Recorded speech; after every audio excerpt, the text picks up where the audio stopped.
Welcome to Centinela de Cristo. Blessed, this is Pastor Luis Luciano from Oklahoma. Friday, November the 21st. Further thought. Caleb's faith now was just what it was when his testimony had contradicted the evil report of the spies. He had believed God's promise that he would put his people in possession of Canaan. And in this, he had followed the Lord fully. He had endured with his people the long wandering in the wilderness, thus sharing the disappointments and burdens of the guilty. Yet he made no complaint of this, but exalted the mercy of God that had preserved him in the wilderness when his brethren were cut off. Amid all the hardships, perils, and plagues of the desert wanderings, and during the years of warfare since entering Canaan, the Lord had preserved him, and now at upwards of 80, his vigor was unabated. He did not ask for himself a land already conquered, but the place which above all others the spies had thought it impossible to subdue. By the help of God, he would wrest his stronghold from the very giants whose power has staggered the faith of Israel. It was no desire for honor or aggrandizement that prompted Caleb's request.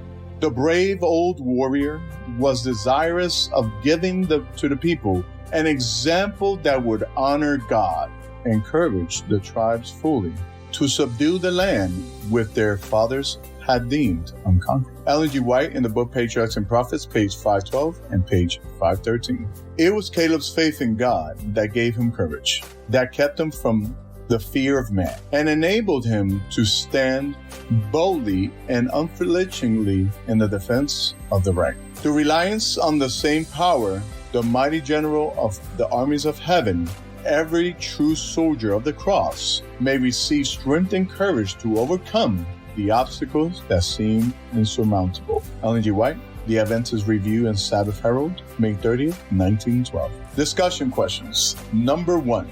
Discuss the power of peer pressure and the courage it takes to speak up when others do not. What is the role of courage in participating in our faith? How can we avoid being rude while standing for what we believe is right? Share in your class some examples of faith from your church or community that shaped your life and character. What are the traits of these people that are worth following? Number 3, think about and discuss the influence media has on our lives. How can we avoid its negative effect while harnessing its potential for good purposes? Number 4, reflect more on the humility of Joshua as a leader and his desire to live closely to the sanctuary. In what ways does his example speak to you?